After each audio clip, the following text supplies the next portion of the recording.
finally here to do my labor and delivery story.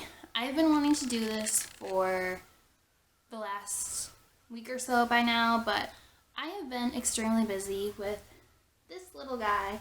Obviously, he is keeping me on my toes.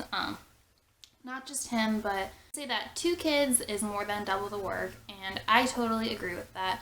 We have been extremely busy, but yeah, today I'm going to buckle down and try to get this done and his 1-week update. I have my notes in my phone because I had a 27-hour labor, so I needed to kind of jot things down to be able to remember them in the correct order. I'm going to backtrack to Thursday, August 13th. I had a doctor's appointment, which I believe I told you guys about. And at my appointment, they scheduled me for an induction on Saturday the 15th. At that point, I hadn't lost my mucus plug. I was having extremely light contractions, and of course, my water had not broke yet. Friday the 14th, I had a really strong feeling of pressure on my pelvic bone area. Kind of the way that I was describing it to my family was that it felt like I had been beaten with a baseball bat down there. And I'm not kidding. I wasn't having contractions. I wasn't feeling any signs of labor. No mucus plug. My water hadn't broken. But I felt a lot of pain down there to the point where getting up and walking was just achy. So I actually sat in a recliner all day on Friday. So Ty had suggested that I go ahead and call the hospital and see if we could come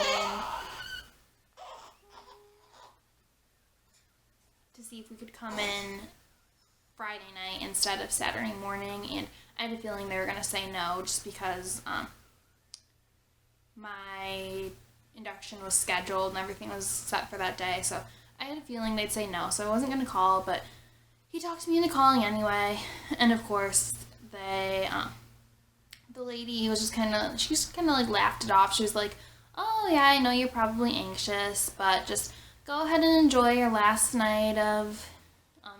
night of resting and blah blah blah blah. So she basically in a roundabout way said I don't need to come in and we can just wait until the morning. Okay, so Saturday the 15th, I woke up and I felt 110% better. I wasn't really feeling my contractions. When I was having the light contractions, I was almost getting it mixed up with feeling movement. My contractions weren't painful. I was able to walk. I was able to breathe regularly, talk regularly, everything. I felt completely fine. So that morning I got up and I wasn't feeling any light contractions. I wasn't feeling nauseous. I wasn't feeling any signs of labor. I actually felt great, which I was a little bit upset about because I was wanting to, I was kind of hoping that I would go into labor naturally. I got up and they told me since I was being induced to eat a light breakfast before I came because I wouldn't be able to eat until after delivery. I wasn't going to be able to have any food. So I had a bowl of strawberry banana yogurt with granola in it. Okay, so at 8 a.m., that's when we got to the hospital, and we went to admitting, and they got me right in. They weren't busy, so I got right in. I got right to my room, and they hooked me up to the monitor, and I was having contractions 1 to 3 minutes apart. So they actually said that they wouldn't have been able to start the Pitocin. They wouldn't have been able to give it to me because I was already contracting 1 to 3 minutes apart. So there was no need for the Pitocin, but I didn't even know that because I wasn't feeling my contractions. So after I had been on the monitor for a little bit, they were going to come in and start my IV. And that's when things kind of took their little turn for the worst. So I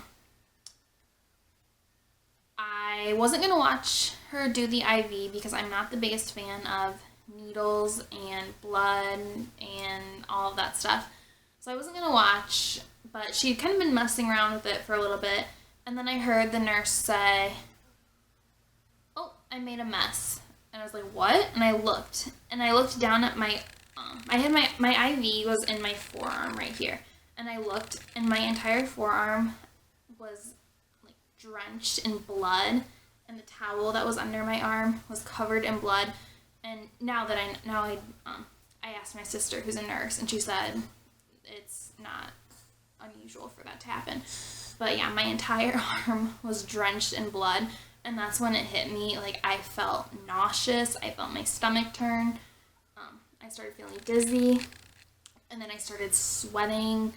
I was hot, like I could not get my, like the feeling of my body temperature being so high to go down. I was trying to kind of like tell myself to breathe, but then it just got worse. I got really lightheaded, and I started passing out. I don't know if I fully did pass out because they took all the blankets off of me and they hooked me up to oxygen. So I actually had oxygen hooked up within probably like 15 minutes of being there. So I was hooked up to the oxygen, and that's when it got bad. My blood pressure dropped from passing out, which he didn't like, and then his heart rate dropped. So they actually had to call my doctor within like 15 to 20 minutes of me being there. They had to call the doctor to come in and see what was wrong because they were worried about him because his heart rate was dropping so low. I had passed out, so I don't know exactly how low it went, but Ty said it was pretty low. And obviously, if the nurses called the doctor within 15 minutes of me being there, it must have been not good. Our plan was that we were going to come in and get situated and get everything going, and then we would call our moms because we knew that both of our moms wanted to be there. But I think Ty got a little bit freaked out when I passed out and the baby's heart rate dropped so low. He called our parents to be there like right away.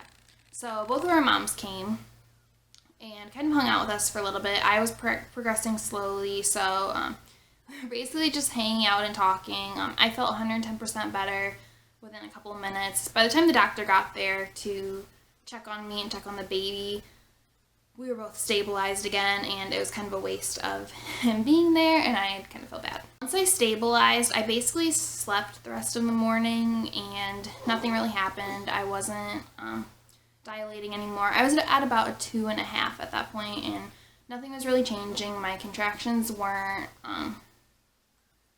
getting stronger. I wasn't even feeling them.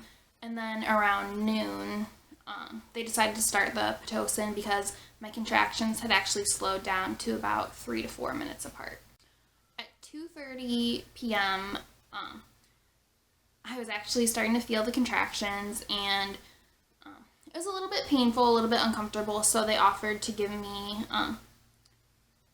a medication through the IV for my pain.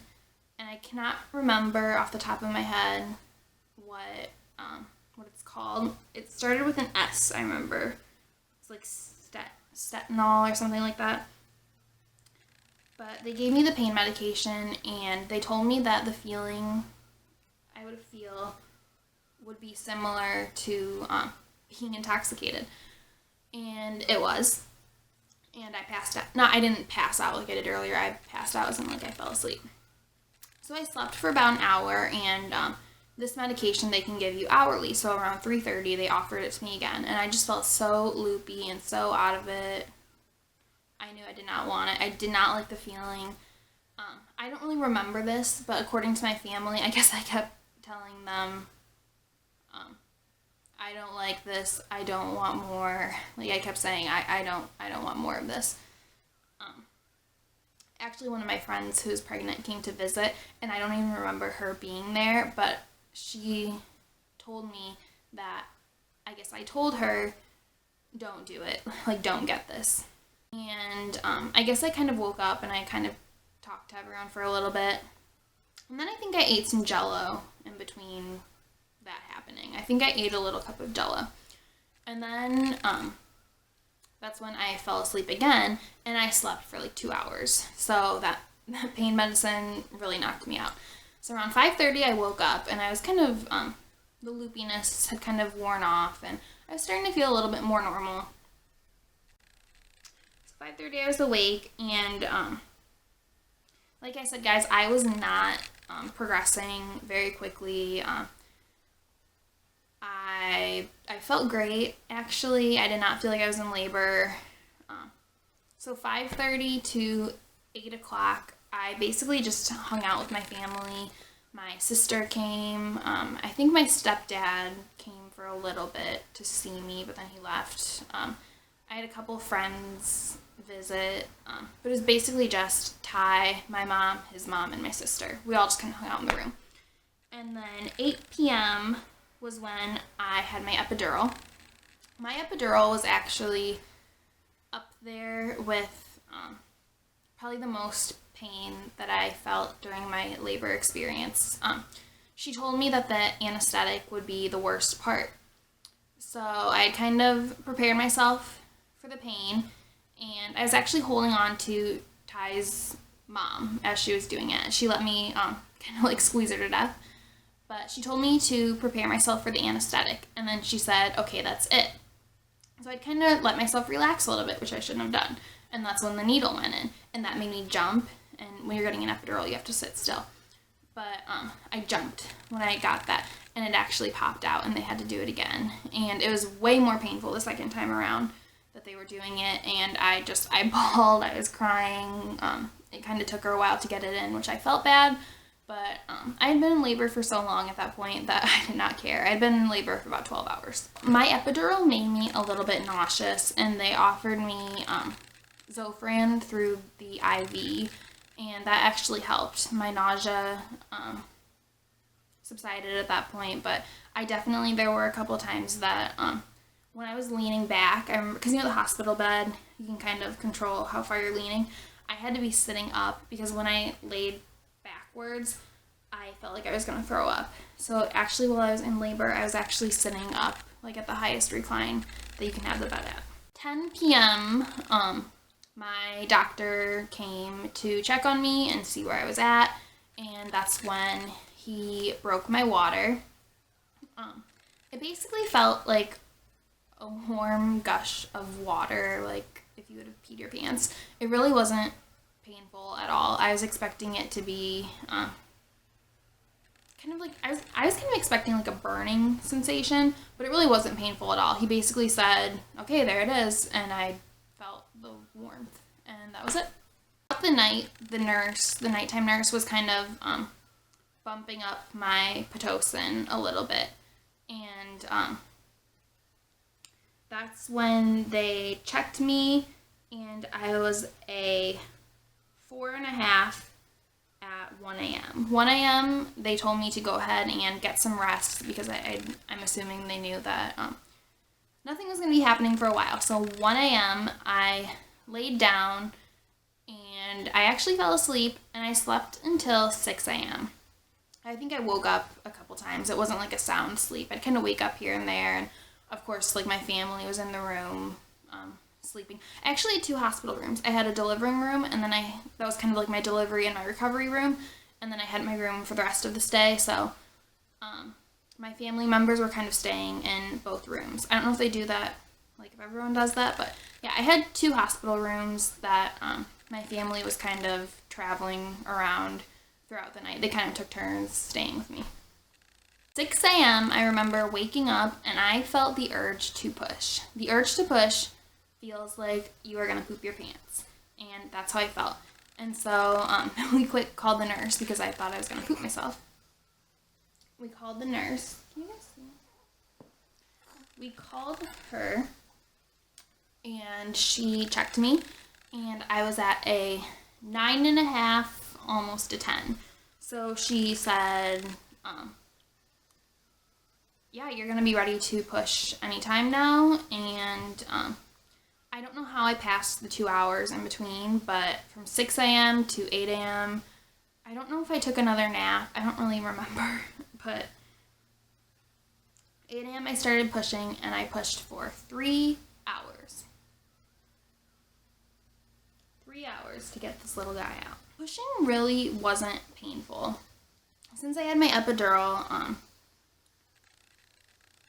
they would tell me when I felt that urge to poop, that was when I was going to push. And I counted it out.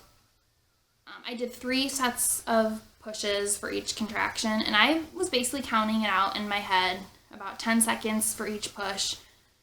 I'd push for 10 seconds, and then I'd take a deep breath, and then push again, 10 seconds, and then take a deep breath, and then push again. So I was actually counting it out in my head by myself. And then I remember my mom saying to the nurse, "Should someone be counting?" And the nurse said, "I don't think she needs it. She's actually doing pretty well," because I was counting in my head.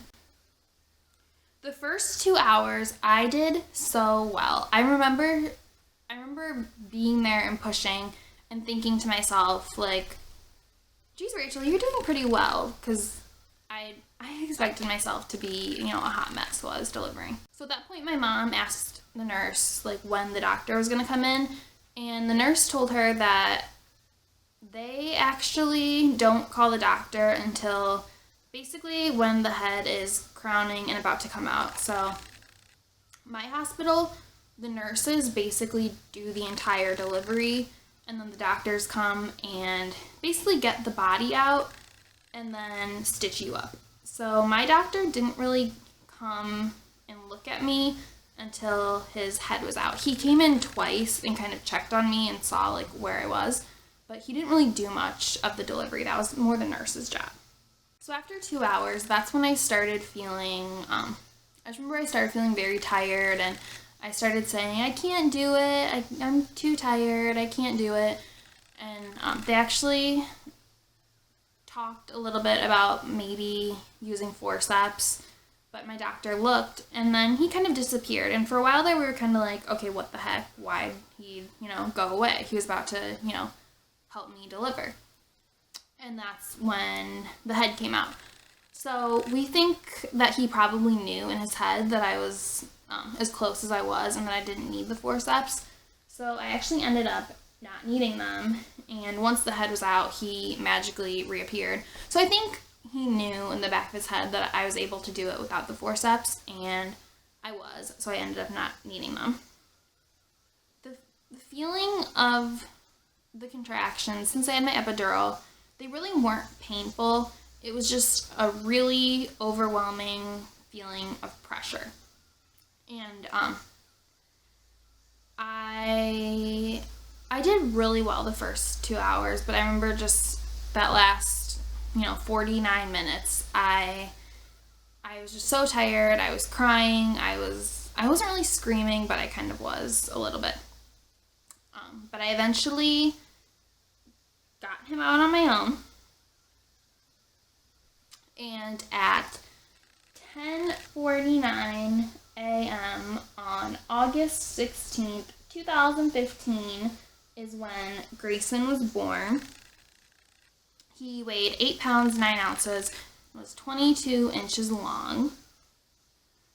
I had a 2nd-degree tear, and I ended up only needing 3 stitches. I did not lose that much blood. I started out at a 10.2, and then after delivery, I was at 9.9 or 9.8 or something like that, which actually made me anemic. So I'm actually taking an iron supplement for that. But yeah, I will probably save the rest of the details about him for his 1-week update, which you'll see after this. But yeah,